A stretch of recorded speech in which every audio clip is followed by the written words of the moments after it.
Respect ba talaga ang hinahanap mo? O approval lang mula sa mga taong wala namang pakialam sa totoong mong halaga? Ilang beses mo nang pinipili ang pagiging mabait, hindi dahil iyon ang gusto mo, kundi dahil natatakot kang tanggihan. Hanggang kailan mo isusuko ang respeto mo sa sarili para lang mapanatili ang comfort ng mga taong hindi naman talaga tunay na pinahahalagahan ng sarili mo? Babala, kapag nalaman mo ito tungkol sa isip ng tao, hindi ka na makakabalik sa dati mong pag-iisip. Ang content na ito ay para sa self-awareness at proteksyon laban sa manipulation at toxic behavior. Hindi para manakit o manloko ng ibang tao. Gamitin ito ng may responsibilidad at tamang intensyon. Kung hindi ka pa handang maging aware sa mga ugali ng ibang tao, pwede mong skip ang video na to. Tumingin ka sa paligid mo ngayon. Karamihan sa mga lalaki sa panahon ngayon ay isang sakit, hindi pisikal. At malamang nakikita mo ito kahit saan. Desperado silang magmukhang hindi banta. Pagmasdan mo sila, pinapahina nila ang boses nila habang nagsasalita kapag pakiramdam nila ay masyado silang matapang pakinggan. Itinatago nila ang tunay nilang opsyon sa likod ng ligtas na katanggap-tanggap na salita. Tumatawa sila ng mga pabiro na hindi naman talaga nakakatawa para lang maiwasan ang gulo. Nagpapanggap silang madaling pakisamahan, flexible, maunawain at kahit ano. Basta walang pakiramdam ng takot o discomfort sa kanila. At kapag tinanong mo sila kung bakit nila ginagawa ito, sasabihin nila, magalang lang ako, respetado lang ako, maalalahanin lang ako.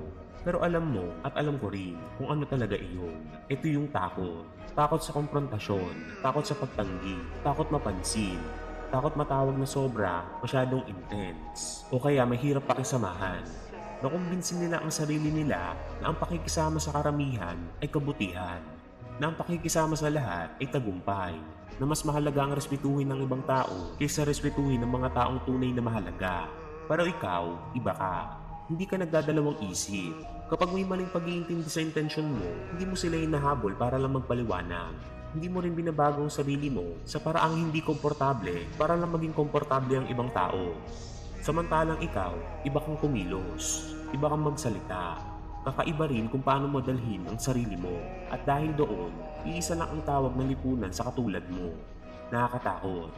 Narinig mo na yan, hindi ba? Maaring hindi direkta, pero nararamdaman mo. Masyado siyang cold, masyado siyang intense. Parang may kakaiba sa kanya, hindi ko siya mabasa. Ngayon, tanungin kita, sinaktan mo ba sila? Tinakot mo ba sila? May ginawa ka bang masama para matawag kang delikado? At alam nating wala. Tumanggi ka lang na paliitin ang sarili mo para lang sa ginhawa ng iba. At sapat na iyon. Kung ang ating iniidolong si Niccolo Machiavelli ang titingin sa buhay mo ngayon, hindi niya papansinin kung gaano ka kabait sa panlabas. Hindi mahalaga kung ilang tao ang niningitian mo o gaano ka kapulido makipag-usap. Iisa lang ang itatanong niya. Madali ba siyang kontrolin? Dahil sa mundong puno ng manipulasyon, social pressure at emotional blackmail, ang tunay na mapanganib na lalaki ay hindi yung pinakamalakas sumigaw o yung pinakamagulong kumilos. Ang mapanganib na lalaki ay hindi yung madaling takutin para sumunod. At ang ganong klase ng lalaki, laging banta sa mahihina. Pag-isipan mo, ang pagiging kalmado mo sa ilalim ng pressure ay nagbibigay ng dulot ng kaba sa ibang tao. At ang choice mo na hindi magpaliwanag ay nakakainis sa mga taong sanay na humingi ng paliwanag para makontrol ka. Ang kakayahan mo makita ang laro, manipulasyon, at peking asal, hindi ka nito ginagawang popular, ginagawa ka nitong mapanganib. Ang video na ito, hindi tungkol sa pagiging peking alpha. Hindi kita tuturuan magmukhang matapang o mayabang sa harap ng ibang tao. Magpapakitang gilas lang iyon, kawalan ng seguridad na nakabalot sa peking kumpiyansa. Ito'y tungkol sa mas tahimik, mas malalim at totoo. Ito'y tungkol sa paninindigan sa mga mata mo na dahilan kung bakit umiiwas ang iba. Ito'y paraan ng pagbasa mo sa tao ang hindi nila namamalaya. Ito'y tungkol sa mga sugat na dala mo na nagbabago kung paano ka gumalaw sa mundo. Ang katahimikang komportable kang yakapin, ang discomfort na kusa mong pinipili, ang mga opsyon ng iba na matagal mo nang hindi binibigyan ng halaga, at ang misteryong pinoprotektahan mo na parang lihim na hindi dapat basta malaman. Hindi ito sa mga trend mula sa social media. Ito yung mga malalim na senyales na nagpapakita kung sino ka ngayon. Kaya ngayon, tatalakayin natin ang 7 palatandaan na mayroong kang mapanganib at nakakatakot na personalidad. At kung makikita mo ang sarili mo sa mga palatandaang ito, maiintindihan mo ito. Hindi kayo sinilang para maging dekorasyong walang laban na nakatambak lang sa estante ng iba. Isinilang ka para maging dominante. Bago tayo magsimula, gusto kong alalahanin mo ito. Pinipili ko ang lakas isa sa ginhawa. Simulan na natin. Number 1. Mga matang may paninindigan. Ang unang senyales ng mapanganib na lalaki ay hindi yung kayang magsalita ng malakas, kundi sa kanyang mga mata. At alam mo kung ano ang ibig sabihin nito. Ang mga mata mo ay hindi gala ng gala, naghahanap ng pahintulot bago magsalita. Hindi mo sinusuri ang mukha ng iba para malaman kung aprobado ka nila. Ang tingin mo ay nakatatag, naka-stay, kontrolado, at hindi matitinag. Kapag may pressure, kapag may konfrontasyon, kapag may gustong manakot, hindi panik nakikita sa mga mata mo. Hindi ka naghahanap ng tatakasan, kundi kalmado at pinoproseso mo, sinusuri mo, pinipili mo ang susunod mong galaw. Isipin mo ito, pumasok ka sa isang silid. Maaring meeting, maaring social gathering, maaring ordinaryong araw lang sa trabaho. At kapag tumingin ka sa isang tao, may nararamdaman sila. Bigat, hindi aggression, hindi galit, kundi presensya. Ihambing mo yan sa karamihan. Ang mga harmless na lalaki, ang mga mata nila ay parang nakikiusap. Please, huwag kang magalit. Please, huwag mo kong husgahan. Please, magustuhan mo pa rin ako. Hindi mapakali, pagalaw-galaw, laging naghahanap ng senyales kung tanggap ba sila o aprobado ba sila. Pero ang mga mata mo, wala silang hinihingi. Para sa ating iniidolong si Machiavelli, dito nasusukat ang lalaki. Ang mga mata ba niya ay tanda ng taong pinili ang landas niya o taong naghihintay pa rin ng pahintulot? Ang lalaking laging nagtatanong, ano bang dapat kong gawin? Paano ba dapat ako kikilos? Ano bang gusto ng iba? Ang lalaking iyon ay ginawa para kontrolin. Naghihintay siya ng desisyon. Naghihintay siya ng mas malakas na tao na magsasabi sa kanya kung anong iisipin, mararamdaman, at paniniwalaan. Pero ang lalaking may mata na nagsasabing, alam ko na yung ginagawa ko. Ang lalaking iyon ay hindi madaling matinag. May tahimik siyang katiyakan. At doon, kapag tumitingin ka sa tao, pakaramdam nila, sinusukat sila. Hindi inaaway, hindi kinokondena, kundi binabasa. Mararamdaman nila, hindi mo lang sila tinitignan. Nakikita mo sila. Nakikita mo ang insecurities sa likod ng kumpiyansa nila.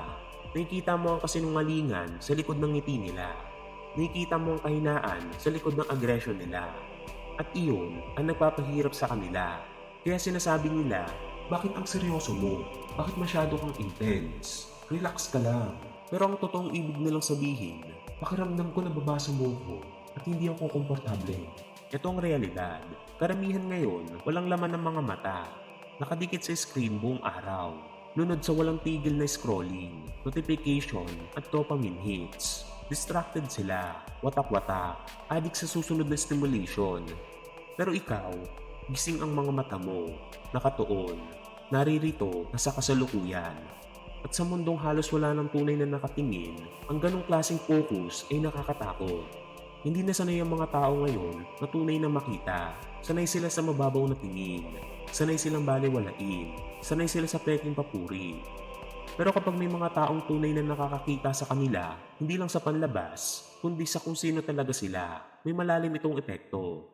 May likas na takot itong ginigising at kadalasan, dalawa lang ang nagiging reaksyon nila, tumakas o magpasako. Ang paninindigan mo ay nakikita agad sa mga mata mo bago ka magsalita. Nararamdaman ng mga tao na matagal mo na napagdesisyonan na kung sino ka at saan ka patungo. Alam nila na hindi ka humihingi ng pahintulot, hindi ka naghahanap ng approval. At bro, iyan ang dahilan kung bakit mapanganib ka. Sa mga taong kailangan na manatiling hindi sigurado ang iba para madali nila itong kontrolin. Sa mundong puno ng walang laman at adik ng mga mata, ang matatag na paninindigan mismo ang nagmumukhang banta. Itanim mo ito sa isip mo. Hindi kailanman ako natatakot tumingin sa iba. Pangalawa, binabasa mo ang tao lampas sa mga salita nila. May napansin ka na siguro tungkol sa sarili mo. Karamihan ng tao, salita lang ang pinapakinggan.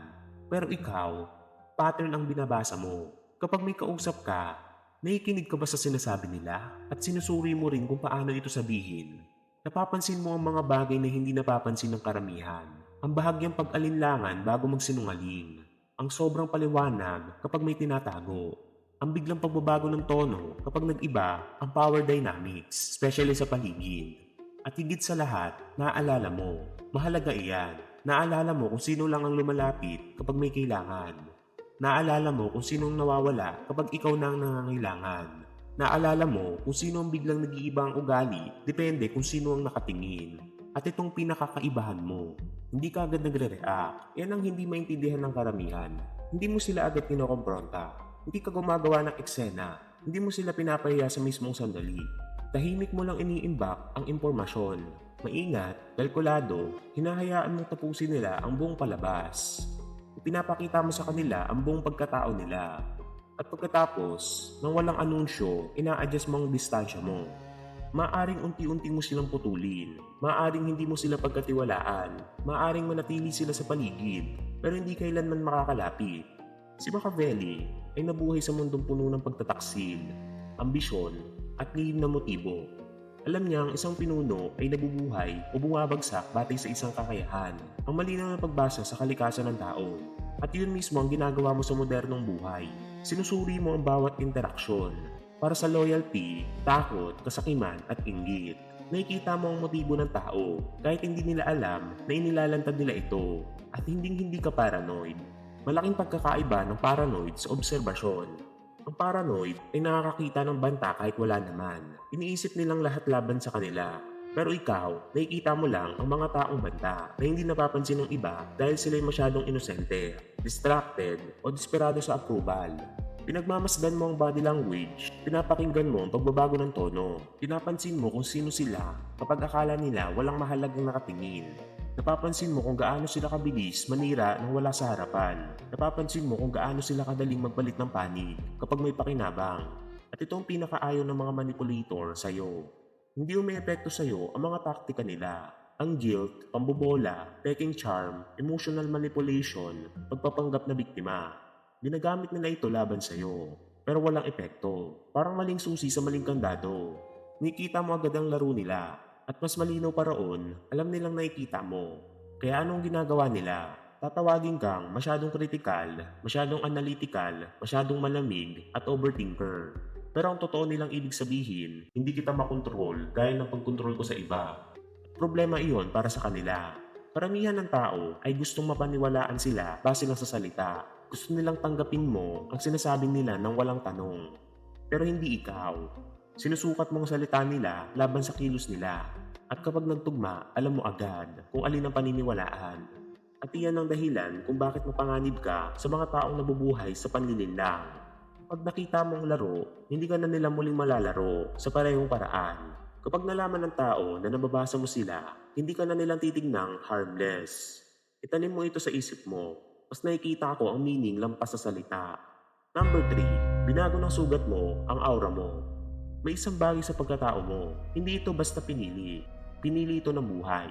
Marahil, naranasan mo na ang totoong problemang pinansyal. Yung tipong alas 3 ng madaling araw, gising ka, nagkakalkula sa isip. Yung paulit-ulit mong chinecheck ang bank account mo bago bumili kahit simpleng pangangailangan. Naranasan mo na rin pagtaksilan, especially ng mga taong pinagkakatiwalaan mo, mga taong pinagtatanggol mo, mga taong akala mo ay kakampi mo habang buhay. Hanggang sa isang araw na pagtanto mong hindi pala. Naranasan mo rin ang matinding pagkatalo, mga pagbagsak na nagpagulo sa pagkatao mo, mga panahong hindi mo alam kung makakabangon ka pa. At pinakamalala, may yugto ng buhay mo na walang dumating para iligtas ka. Walang safety net, walang sasalo, walang tutulong, ikaw lang at ang gulo. At sa mga sandaling iyon, dalawa lang ang pagpipilian mo, bumagsak o lumaban. Mas pinili mong lumaban. At doon, hindi lang isip mo ang nagbago, binago ka nito mula sa loob. Binago ka nito kung paano mo harapin ang banta, kung paano mo suriin ang tao, kung paano mo makita ang mundo. Tumigil ka ng umasa sa fairness. Tumigil ka ng paniwalaan ng lahat na may mabuting intensyon. Tumigil ka ng basta magbigay ng access sa panloob mong mundo. Naiintindihan natin yan, especially ang ating iniidolo si Niccolò Machiavelli, na pagdaanan na rin niya yan. Ang bagay na hindi maunawaan ng marami, mas mapagkakatiwalaan ang taong dumadaan sa kaguluhan kaysa sa taong lumaking komportable. Bakit? Dahil ang lalaking hindi pa nasusubo, teorya pa lang. Hindi mo alam kung paano kikilos sa pagtotoong pressure na. Pero ang lalaking hinubog ng mundo, mas mahirap galawin, mas mahirap takutin, mas mahirap manipulahin. At dala mo na iyon ngayon. Nakikita mo sa pasensya mo, kahit kalmado ka, may bigat. Nararamdaman niyo ng tao, kahit hindi nila may paliwanag. Hindi ka naapektuhan ng mababaw na drama, dahil nararanasan mo na ang totoong laban. Kapag may umiiyak dahil sa maliit na inconvenience, hindi ka natitinag. Kapag may chismisan o manufactured drama, hindi mo binibigyan ng enerhiya dahil alam mo kung anong tunay na problema. Natikman mo na ang rock bottom, kaya ang mga banta ngayon ay hindi ka madaling yayanigin. Naging mahirap ka na, nabitray ka na, nadurog ka na, nakaligtas ka sa bawat pagkakataon. Ngayon, dala mo ang survival na iyon, na parang hindi nakikitang baluti. Ang mga mahihinang tao hindi komportable sa'yo dahil nararamdaman nilang dumaan ka na sa apoy at sila hindi pa. Maaring tawagin ka nilang masyadong guarded, masyadong defensive, pero hindi nila maunawaan. Ang mga pader mo ay hindi gawa sa takot, gawa ito sa karanasan. Ang mga sugat mo, resulta yan ng mga nangyari sa'yo. Ginagawa ka nitong immune. At ang immunity, lagi mo kang mapanganib sa mga nahawaan. Itanim mo ito sa isip mo. Hinubog ng sakit ang kapangyarihan ko. Number 4. Komportable ka sa katahimikan. Subukan mo ito. Kaya mo bang umupo sa ganap na katahimikan ng 5 minuto nang hindi kinukuha ang cellphone mo, nang hindi nagpapatugtog, nang hindi naghahanap ng kausap? Karamihan, hindi kaya. Ang mahihinang lalaki, itinuturing ang tahimik na parang banta. Pero ikaw, ginagamit mo ito bilang sandata. Wala kang matinding pangangailangan magsalita para lang mapuno ang katahimikan. Hindi mo kailangan magpakita ng emosyonal para aliwin ang nasa paligid mo. Kaya mong manatili sa ganap na katahimikan nang hindi nakakaramdam ng insecurity. Habang ang iba sa gilid ay nagmamadaling magsabi ng kahit ano. Kahit walang saysay para lang mabasag ang katahimikan. Ikaw, kalmado ka lang. Naroon, buong buo at hindi natitinag. At dito nagiging interesante ang lahat. Kapag nanatili kang tahimik, unti-unti inilalantad ng ibang tao ang sarili nila. Hindi nila mapigilan. Bigla silang magpapaliwanag kahit wala ka namang tanong. Nag-overshare sila kahit hindi mo naman hinihingi. Nerbyosong tumatawa sa mga hindi naman nakakatawa. Pinapahaba ang simpleng bagay na hindi naman dapat ipaliwanag. Nararamdaman nila ang bigat ng presensya mo hindi dahil sa lakas ng boses mo, kundi dahil sa katahimikan mo. Ang pananahimik mo ay parang vacuum. At karamihan ng tao nagpapanik para punuin ito. Hindi nila kaya ang bigat nito. Pero ikaw, hinahayaan mo lang. Pinapabigat mo. Pinagmamasdan mo kung paano nila harapin iyon. At iyan, kapangyarihan. Malalim itong naunawaan ng ating iniidolong si Niccolo Machiavelli. Ang tunay na kapangyarihan ay madalas nasa mga bagay na pinipili mong pigilan, hindi sa mga agad mong inilalabas. Ang leader na sobrang magsalita, masyadong maraming ibinubunyag. Ipinapakita niya ang barahan niya. Inilalantad niya ang estratehiya niya. Ibinibigay niya ang posisyon niya. Pero ang leader na marunong makinig at pili magsalita, mapanganib. Dahil walang nakakaalam kung ano talaga ang nasa isip niya. Maaring walang nagturo nito sa iyo ng direkta, pero automatically, natutunan mo. Natutunan mong mas mabigat ang salita kapag mas kaunti ito. Natutunan mong mas nakikinig ang tao kapag hindi ka lagi nagsasalita. At kapag nagsalita ka na, iba ang tama, hindi ito ingay, hindi filler, ito ay signal. Ngayon, madalas mali ang interpretasyon nila dito. Sasabihin nila, bakit ang seryoso mo? Masyado kang intense. Ba't ang tahimik mo? Magsalita ka naman. Pero ang totoo nilang ibig sabihin, ang katahimikan mo, ipinaparamdam sa akin ang sarili kong kahinaan. At gusto kong magsalita ka para hindi ko ito maramdaman. Hindi sila komportable dahil ang katahimikan ay naglalantad. Inilalabas nito ang kaba nila, ang desperasyon nila para sa validation, ang pagdepende nila sa ingay at stimulation para takasan ang sarili nilang isip. Pero ikaw, wala kang ganong problema. Komportable ka sa sarili mong isipan. Naupo ka na kasama mong sarili mo. Hinaharap mo ang bad self mo sa katahimikan, kaya hindi ka na nito tinatakot. Karamihan ng tao ay takot sa katahimikan dahil pinipili silang harapin ang sarili nila. Pero ikaw, tagal mo nang ginawa yun, paulit-ulit. Kaya ngayon, ang katahimikan ay isa na lang kasangkapan.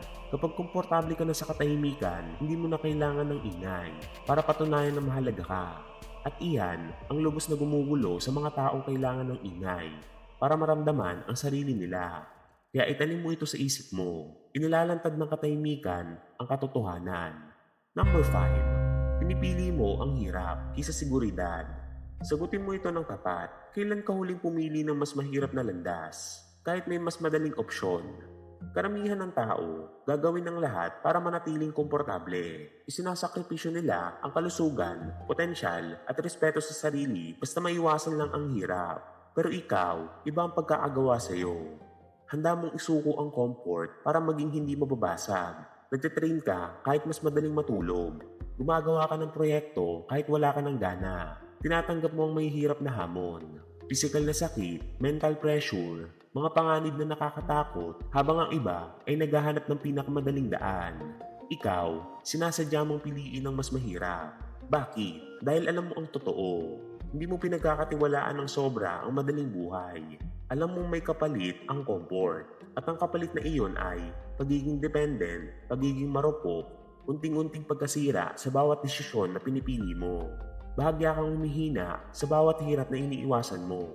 Bahagya kang nagiging marupok sa bawat shortcut. May nawawala sa talas mo. Alam mo ito. Nakikita mo ito sa ibang tao. Kaya sinasadya mong gawin ang may hirap na bagay. Gigising ka ng umaga, mag-workout ka, kahit masakit. Tatanggap ka ng proyektong nakakatakot at wala mismo sa comfort zone mo. Ilalagay mong sarili mo sa sitwasyong mapipilitan kang lumago. Hindi ka nananatili sa lugar kung saan komportable ka na. Naunawaan ni Machiavelli, ang lalaking naghahanda sa panahon ng kapayapaan ang nabubuhay sa panahon ng digmaan. At ganun ka mamuhay, parang laging may paparating na challenges. Hindi mo hinihintay na pilitin ka ng buhay bago ka maging matatag. Pinipili mo na ito ngayon. Pinapalakas mo ang katawan mo, pinapatalas mo ang isip mo, pinuputol mo ang mga ugaling nagpapahina sa iyo. At tandaan, hindi mo ito ginagawa para magpasikat, hindi para sa likes, hindi para sa papuri. Ginagawa mo ito dahil naiintindihan mo, hindi predictable ang mundo at kapag bumaliktad ang lahat, gusto mong ikaw ang lalaking handa. Ang disiplina mo ay nakaka-expose sa iba. Nakikita nila sa iyo ang mga bagay na alam nilang dapat nilang ginagawa pero patuloy nilang iniiwasan. Kaya palagi ka nilang kailangan. Minsan, obsessed, extreme, masyadong intense, walang balance. Kailangan nilang paniwalaan na ikaw ang kakaiba. Dahil kung hindi, sila ang mahina. At hindi nila kayang tanggapin iyon. Pero wala kang pakialam, hindi ba? Hindi mo kailangan ng approval nila. May binubuo kang bagay na hindi pa nila nakikita. Naghahanda ka sa laban na hindi pa nila alam na paparating. Habang sila ay nakapokus sa panandaliang comfort, ikaw nakapokus sa pangmatagalang tibay. At kapag naging mahirap ang mundo, mas magiging sobrang hirap nito. Ikaw ang lalaking mananatiling kalmado, habang ang iba nagpapanik, naghihintay ng tagapagligtas. Kaya itanim mo ito sa isip mo, pinipili ko ang mahirap na landas. Number 6. Wala ka ng pakialam sa opsyon ng iba. Narito ang pinakamadaling paraan para kontrolin ang isang lalaki. Takutin mo siyang hindi magustuhan. Kapag takot siya sa social rejection, napapasunod mo siya sa halos kahit ano. Mababago mo ang paniniwala niya. Maiiba mo ang values niya. Mapapabayaan niya ang sarili niyang paghatol. Lahat para lang maiwasan ang hindi pag-aproba ng iba. Pero ang mga bagay na yan hindi gumagana sa'yo. Hindi ka bumabagsak kapag may hindi sumasang-ayon sa'yo. Hindi mo binabago ang buong prinsipyo mo para lang makisama. Hindi mo kailangan ng walang katapusang validation para magpatuloy. Umabot ka na sa puntong wala nang dating ang opsyon ng ibang tao gaya ng dati. Kapag ayaw mo, sinasabi mo, hindi. At hindi mo ito nilalagyan ng mahabang paliwanag. Walang sobrang sorry. Walang guilt performance. Walang pagpapalambot. Hindi at tapos. At tapos, lumalayo ka sa mga taong inuubos ka. Lumalayo ka sa mga trend na hindi tugma sa direksyon mo. Lumalayo ka sa mga sitwasyong pinipili kang maging taong hindi ikaw. At tinatanggap mo ang katotohanang hindi matatanggap ng karamihan. May mga taong hindi ka kailanman naiintindihan. Gagawa sila ng maling kwento tungkol sa'yo. Maling dahilan, maling paghusga, at ayos lang iyon sa'yo. Alam din ni Machiavelli, ang lalaking alipin ng opsyon ng publiko ay hindi kailanman magkakaroon ng tunay na kapangyarihan. Dahil ang mahalagang desisyon, ang totoong mabibigat ay kadalasang may kasamang galit, pagtutol, puna, pressure. At kung kailangan mo magustuhan ng lahat, hindi ka kailanman gagawa ng mga desisyon na iyon. Palagi mong pipiliin ang tama kaysa sa popularity. Natutunan mo ng tanggapin na may mga taong hindi ka maintindihan. Natutunan mo na maging okay na hindi ka magustuhan. Kung kapalit naman ito ay pananatili mong tapat sa sarili mong prinsipyo at estratehiya. Hindi ibig sabihin ito na bastos ka. Hindi ibig sabihin na malupit ka o nananakit ng walang dahilan. Ibig sabihin lang, mapili ka. Pinapahalagahan mo ang opsyon ng mga taong tunay na nakakakuha ng respeto mo. Mga taong napatunayang loyal. Mga taong mapagkakatiwalaan. Sila, mahalaga. Pero ang opsyon ng mga random na tao na hindi ka kilala, hindi alam ang dinadaanan mo, at walang ambag sa tagumpay mo, ingay lang yun. At matinding kinakainisan ito ng maraming tao. Susubukan ka nilang kontrolin sa pamamagitan ng guilt, shame, social pressure, emotional blackmail. Pero hindi ito may epekto. Mabilis nilang napapagtanto, hindi ko makokontrol ang lalaking ito sa pamamagitan ng approval ko. At kapag nangyari iyon, tatawagin ka nilang mayabang, makasarili, malamig, at detached. Dahil sa mundo nila, kapag hindi ka sumunod sa gusto nila, ikaw ang problema. Pero alam mo ang totoo, alam mo ang pamumuhay base sa approval ng iba ay isang kakulangang hindi nakikita. Alam mo kapag sinubukan mong pasayahin ng lahat, wala kang paninindigan sa kahit ano. Kaya iba ang landas na pinili mo. Pinili mong mamuhay ayon sa sarili mong code. Kahit binabawasan nito ang pagiging popular mo. Kahit gawin ka nitong kontrabida sa kwento ng iba.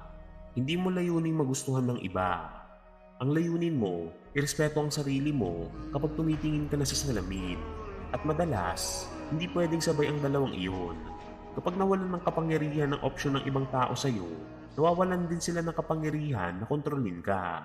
At iyon, lagi mo kang mapanganib.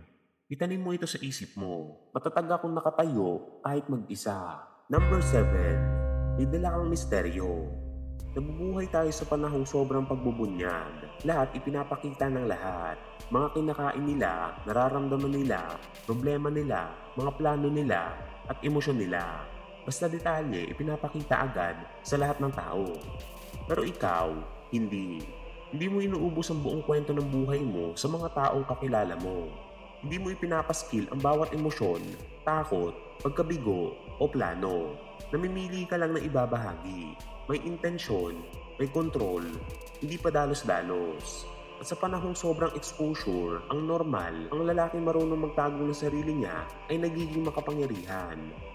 Adik ang karamihan sa exposure. Pakiramdam nila, hindi sila totoo kapag walang nakakasaksi. Pero ikaw, marami kang pinipiling itago. Hindi dahil may masama kang sekreto, hindi dahil nahihiya ka, kundi dahil alam mo, hindi lahat kailangan ibunyag. Naunawaan mo na ang misteryo ay anyo ng kapangyarihan. Maraming bagay tungkol sa iyo ang hindi alam ng mga tao. Hindi nila alam ang buong nakaraan mo. Hindi nila alam kung ano ang tunay na sumira sa iyo o kung paano mo muling binuo ang sarili mo. Hindi nila alam kung ano ang tahimik mong pinaplano. Hindi nila alam kung gaano kalayo ang kaya mong marating kapag lumagpas ka sa hangganan. Malinaw kay Machiavelli, ang sikreto ay leverage. Kapag mas konti ang alam ng iba tungkol sa motibo, limitasyon at kakayahan mo, mas mahirap kang hulaan, mas mahirap kang ikulong, mas mahirap kang manipulahin. Ang misteryo ay hindi pagpapanggap. Ito ay simpleng pagtanggi na ibigay ang buong mapa ng sarili mo sa mga taong hindi pa karapat-dapat. Kapag hindi ka lubos na maintindihan ng tao, napipilitan silang respetuhin ka. Hindi ka nila basta mabasa. Hindi ka nila madaling mamaliitin dahil hindi nila alam kung ano talaga ang kaya mong gawin. At ang uncertainty nakakagulo sa tao. Hindi sila komportable. Napapaisip sila, ano ba talagang iniisip niya? Ano ba talaga ang gusto niya? Ano kaya ang gagawin niya kapag sumobra ako? At ang tanong na iyon mismo ang nagbibigay sa iyo ng kapangyarihan. Kapag hindi nila alam ang limitasyon mo, mas maingat sila. Kapag hindi nila alam ang boundaries mo, mas bihira nilang subukan.